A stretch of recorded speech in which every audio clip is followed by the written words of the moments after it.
Hello students, आज हम 8th unit study करेंगे, दैट इज़ थर्मोडायनेमिक्स। तो देखिए, स्टार्ट करते हैं। Unit 8th, that is thermodynamics. सबसे पहले बात करते हैं, what do you mean by the thermodynamics. तो देखिए, हम थर्मोडायनेमिक्स के बारे में बताएंगे।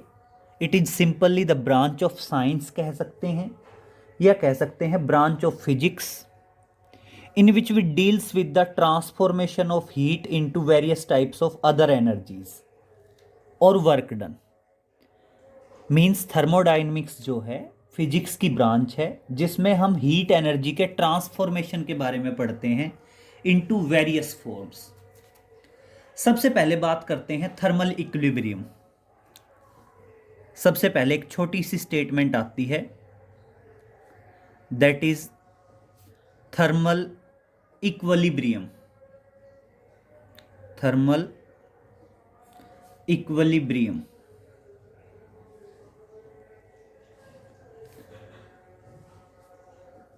थर्मल इक्विलिब्रियम का मतलब क्या है बेटा? मान लीजिए हमारे पास कोई भी दो बॉडीज हैं।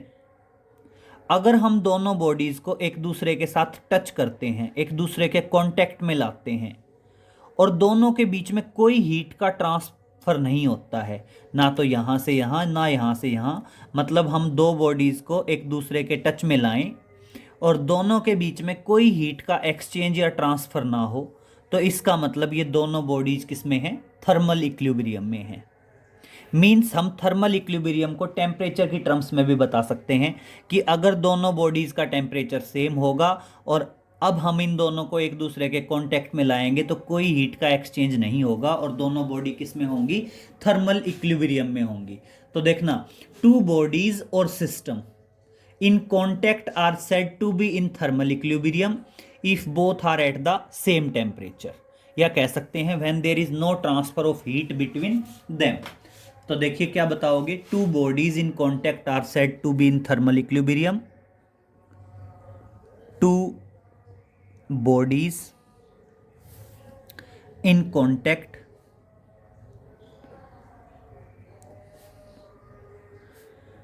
Are said to be in thermal equilibrium, are said to be in thermal equilibrium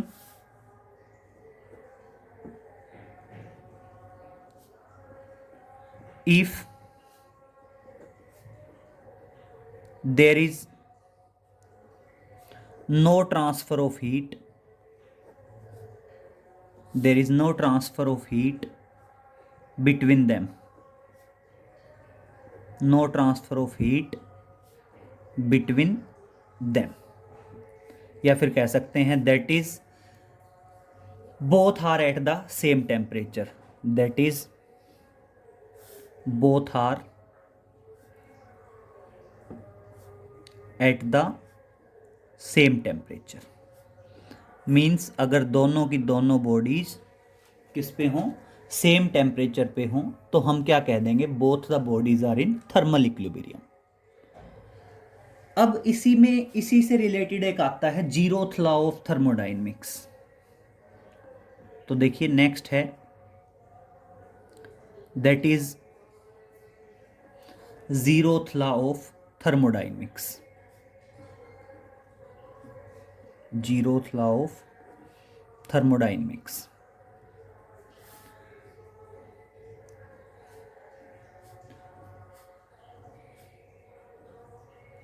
अब जीरोथ लॉ ऑफ थर्मोडायनेमिक्स में क्या बताएंगे? अगर मान लीजिए हम कहते हैं सिंपल वे में कि तीन सिस्टम हैं, एक सिस्टम मान लीजिए ए, एक सिस्टम मान लीजिए बी, और एक सिस्टम मान लीजिए सी। सिस्टम मान लो, बॉडी मान लो। सिस्टम क्या होता है बेटा? बेसिकली जिस चीज़ को हम डील कर रहे होते हैं उसे सिस्टम बोल देते हैं। अगर मान लीजिए तीन अलग अलग सिस्टम हैं, या इनको कह दीजिए तीन अलग अलग बॉडीज़ हैं, मैं कहता हूं ए और सी ये आपस में थर्मल इक्विलिब्रियम में है। थर्मल इक्विलिब्रियम में है मतलब इनका टेम्परेचर आपस में सेम होगा, इनके बीच में कोई हीट का ट्रांसफर नहीं होगा अगर हम इन दोनों को एक दूसरे के कांटेक्ट में लाएंगे तो। सेम इसी तरह अगर मैं कह दूं बी और सी भी आपस में थर्मल इक्विलिब्रियम में है, मतलब इन दोनों का टेम्परेचर भी सेम है, इन दोनों को कांटेक्ट में लाएंगे तो कोई हीट का ट्रांसफर नहीं होगा। अगर दो बॉडीज किसी तीसरी बॉडी के साथ थर्मल इक्विलिब्रियम में हैं तो इट मीन्स वो आपस में भी किस में है, थर्मल इक्विलिब्रियम में। तो देखो अब ए और बी इन दोनों का टेम्परेचर भी क्या है, सेम है। इट मीन्स ये भी आपस में क्या है, एक दूसरे के साथ थर्मल इक्विलिब्रियम में है। तो देखिए क्या बताएंगे, if two bodies are separately in thermal equilibrium with the third body then these are also in thermal equilibrium with each other। Clear. तो देखिए क्या बताएंगे, if two bodies which are separately in thermal equilibrium with third body, तो zeroth law क्या है, according to zeroth law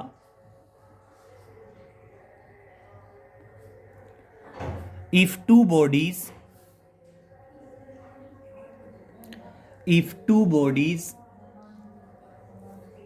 are separately in thermal equilibrium are separately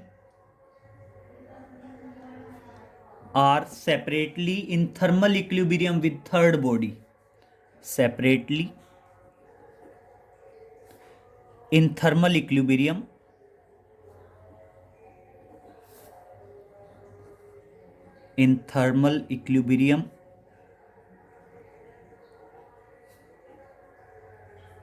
with third body,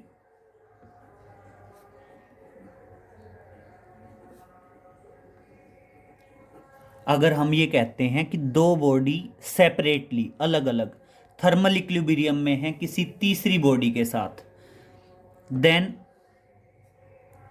both of these bodies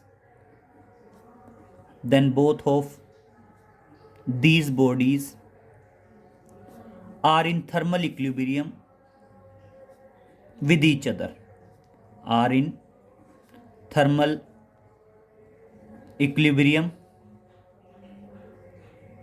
with each other।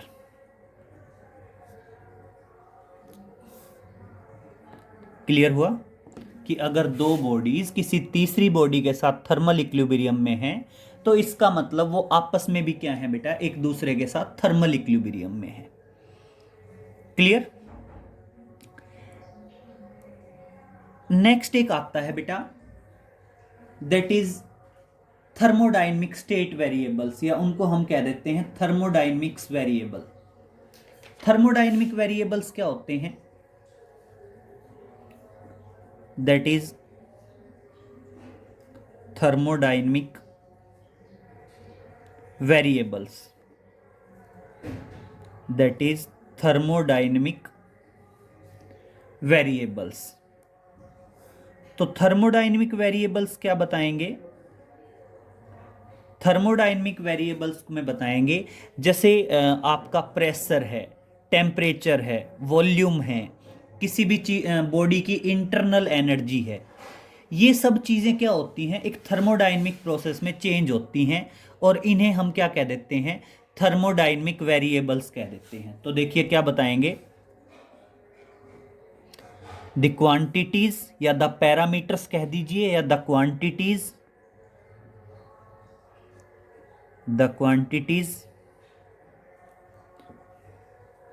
Which specified in A thermodynamic process, या कह सकते हैं the quantities which changes in A thermodynamic process, which changes in a thermodynamic process, the quantities which changes in a thermodynamic process are known as thermodynamic variables, are known as thermodynamic variables. Example दे सकते हैं, जैसे आपका pressure है, temperature है, volume है, internal energy है, internal energy etcetera, internal energy etcetera. All these are the thermodynamic variables. Clear? फिर अब आगे आता है, बात करते हैं व्हाट इज थर्मोडायनेमिक प्रोसेस। अब सबसे पहले बात करते हैं what is thermodynamic process. That is thermodynamic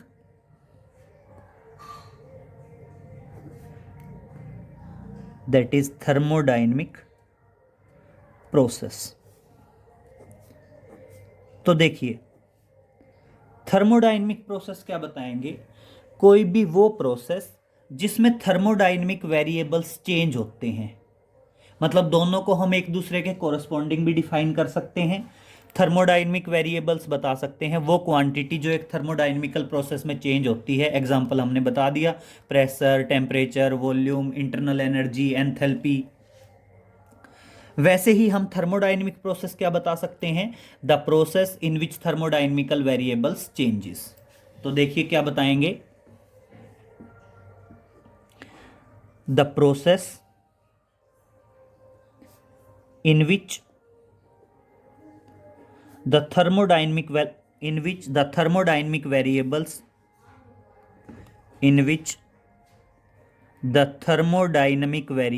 changes, thermodynamical variables changes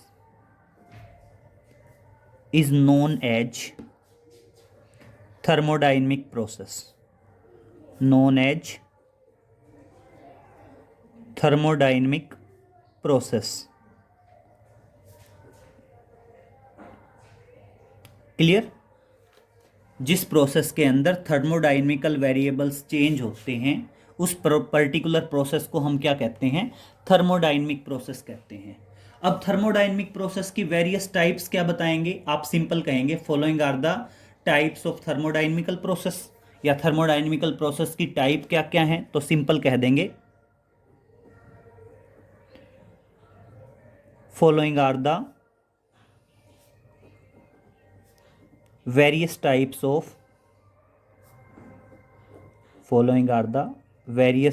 of thermodynamic process.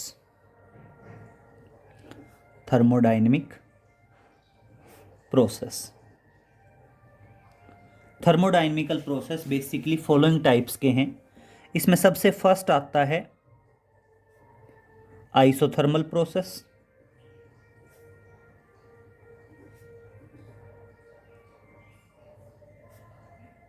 सबसे फर्स्ट आता है आपका आइसोथर्मल प्रोसेस। नेक्स्ट एक आता है एडियाबैटिक प्रोसेस, सेकंड वन आएगा दैट इज एडियाबैटिक प्रोसेस।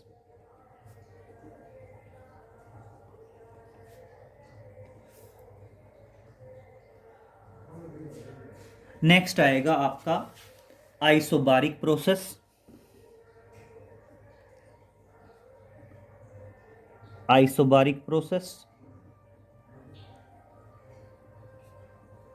और लास्ट वन आएगा आपका आइसोकोरिक प्रोसेस।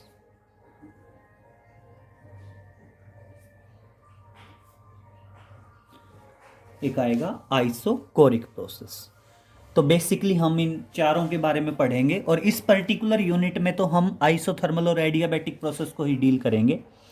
तो देखिए, आइसो मतलब सेम और थर्मल मतलब टेम्परेचर, वो प्रोसेस जिसमें टेम्परेचर सेम रहे। आइसो मतलब सेम और जनरली बार मेजरिंग यूनिट है प्रेशर की।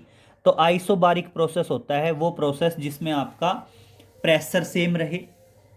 और एक होता है आइसोकोरिक, या इसको बोल देते हैं isovolumic, the process in which volume remain constant. और एडियाबैटिक प्रोसेस होता है the process in which heat remain constant. तो देखिए आइसोथर्मल प्रोसेस क्या बताएंगे, it is the process in which temperature remain constant. It is the process in विच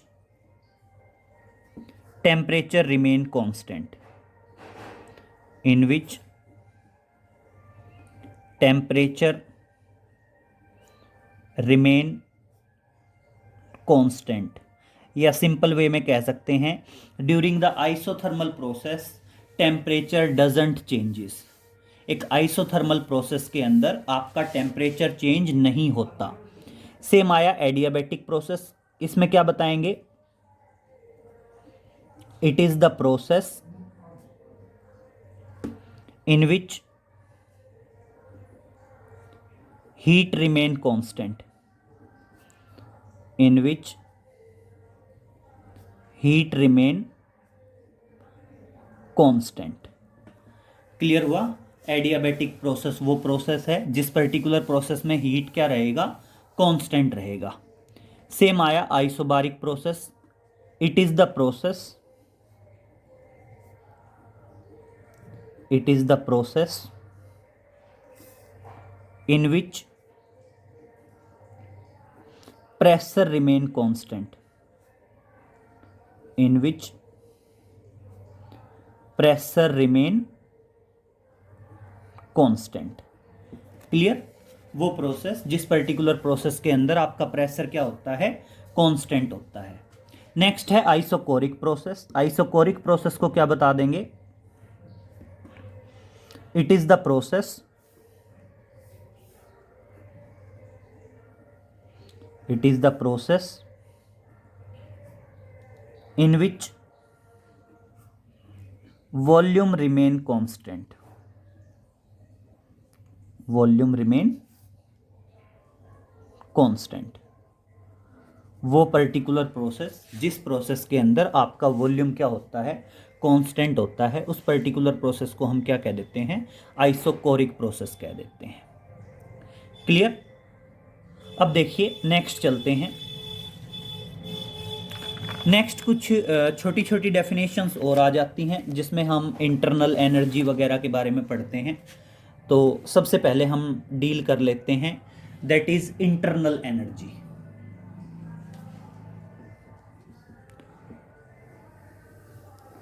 तो देखिए सबसे पहले बात करते हैं, दैट इज इंटरनल एनर्जी। बेटा नाम से ही पता चल रहा है, इंटरनल मतलब अंदर और एनर्जी मतलब एनर्जी।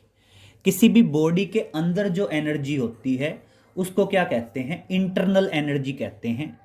और इंटरनल एनर्जी बेसिकली क्या होती है, due to the configuration and vibrations of the molecule. आपकी जो इंटरनल एनर्जी है किसी भी बॉडी की, वो किसकी वजह से होती है, due to the configuration and the vibrations of the molecule. Clear.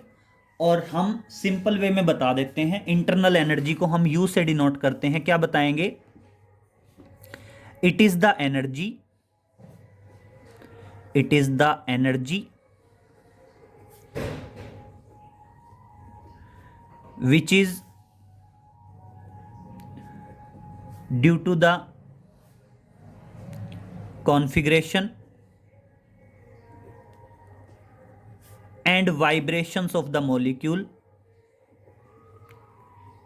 due to the configuration and vibrations of the molecules in the body, in the body। बेटा जो इंटरनल एनर्जी होती है वो जनरली मॉलिक्यूल की कॉन्फ़िगरेशन और vibration की वजह से होती है। और क्या होता है, इंटरनल एनर्जी दो होती है। अगर आप टोटल इंटरनल एनर्जी को बताना चाहें, अगर आप बात करें टोटल इंटरनल एनर्जी, तो आपकी टोटल इंटरनल एनर्जी सम होगी internal kinetic energy and internal potential energy. Internal kinetic energy plus internal potential energy. Clear? जो इंटरनल काइनेटिक एनर्जी होगी वो मॉलिक्यूल के वाइब्रेशंस की वजह से होगी। जो इंटरनल पोटेंशियल एनर्जी होगी वो ड्यू टू कॉन्फ़िगरेशन होगी। ध्यान रहेगा, बॉडी के वाइब्रेशंस की वजह से जो एनर्जी होगी वो इंटरनल काइनेटिक एनर्जी होगी, और बॉडी की कॉन्फ़िगरेशन की वजह से जो एनर्जी होगी वो क्या होगी? इंटरनल पोटेंशियल एनर्जी होगी। और किसी भी बॉडी की इंटरनल एनर्जी बढ़ेगी with the increase of temperature. अगर हम बॉडी का टेम्परेचर बढ़ाएंगे तो बॉडी की इंटरनल एनर्जी बढ़ जाएगी, और अगर हम बॉडी का टेम्परेचर घटाएंगे तो आपकी इंटरनल एनर्जी क्या हो जाएगी? घट जाएगी। तो हम सिंपल वे में कह सकते हैं कि internal energy is basically the function of the temperature. अगर हम टेम्परेचर बढ़ाते हैं तो इंटरनल एनर्जी बढ़ेगी, और टेम्परेचर घटाते हैं तो आपकी इंटरनल एनर्जी घट जाएगी। नेक्स्ट हम एक पढ़ते हैं, एक होता है साइक्लिक प्रोसेस और एक होता है नॉन साइक्लिक प्रोसेस। एक आता है साइक्लिक प्रोसेस एंड एक आएगा बेटा non cyclic process, that is non cyclic process.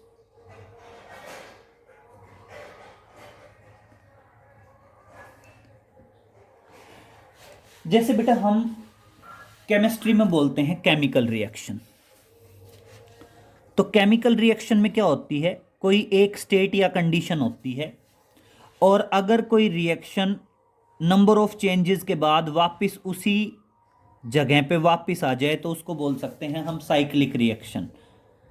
वैसे ही साइक्लिक प्रोसेस क्या है बेटा? फिजिक्स में हम बोलते हैं सिस्टम या body.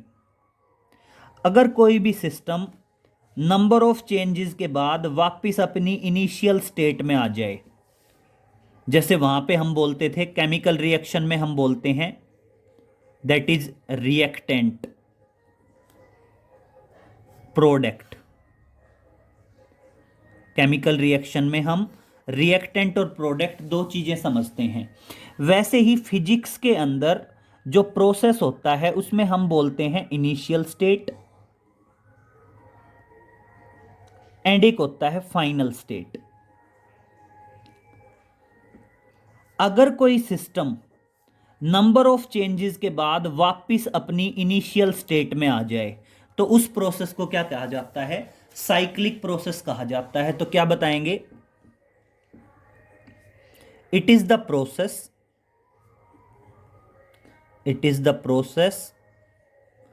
in which system reaches to its initial state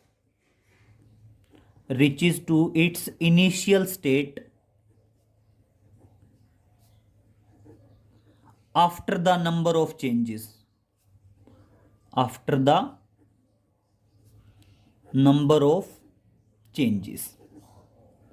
clear? अगर कोई सिस्टम नंबर ऑफ चेंजेस के बाद वापस अपनी इनिशियल स्टेट में आ जाता है तो उस पर्टिकुलर प्रोसेस को क्या कहा जाता है बेटा? साइक्लिक प्रोसेस कहा जाता है।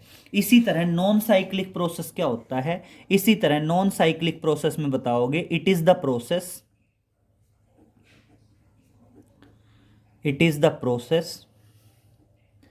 in which system does not reach to its initial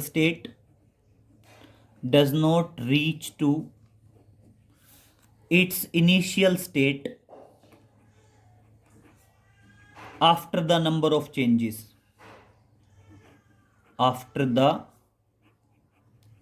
number of changes. Clear? अगर कोई सिस्टम नंबर ऑफ चेंजेस के बाद वापस अपने इनिशियल स्टेट में नहीं आता है तो उसको हम बोल देते हैं that is non cyclic process. इसी तरह एक होता है रिवर्सिबल प्रोसेस और एक होता है इरिवर्सिबल प्रोसेस। ठीक है, सबसे पहले एक क्या है, रिवर्सिबल प्रोसेस, और एक होता है इरिवर्सिबल प्रोसेस। तो सबसे पहले बात करते हैं रिवर्सिबल प्रोसेस की। That is reversible process. एक आता है रिवर्सिबल प्रोसेस और एक आता है इरिवर्सिबल प्रोसेस। जैसे हम रिएक्शन नहीं पढ़ते हैं, रिवर्सिबल रिएक्शन, इरिवर्सिबल रिएक्शन, बिल्कुल वैसे ही है रिवर्सिबल प्रोसेस और एक होगा इरिवर्सिबल प्रोसेस। Irreversible process. अगर कोई सिस्टम अपनी फाइनल स्टेट से और वापस इनिशियल स्टेट में जा सकता है, रिवर्स बैक हो सकता है नंबर ऑफ चेंजेस के बाद, तो उस प्रोसेस को तो कहते हैं रिवर्सिबल प्रोसेस। मतलब कोई भी सिस्टम इनिशियल स्टेट से फाइनल स्टेट तक पहुंचा after a number of changes, और उसके बाद अगर वो वापस अपने प्रोसेस को रीट्रैक करता है इन द अपोजिट डायरेक्शन, तो उस प्रोसेस को क्या कहा जाता है, रिवर्सिबल प्रोसेस कहा जाता है। A process is said to be reversible when the various stages of operation to which subjected are retract in the opposite direction at the identical conditions। मतलब एग्जैक्टली सेम कंडीशंस हों और उस पर अगर वापस रिट्रैक कर जाए तो उस प्रोसेस को हम क्या कहते हैं, रिवर्सिबल प्रोसेस कहते हैं। सिंपल वे में कह सकते हैं it is the process, it is the process in which a system, क्या बताएंगे रिवर्सिबल प्रोसेस क्या है, it is the process in which a system retrace its changes, या कहेंगे in which the system come back to the initial state, come back to the initial state from the final state,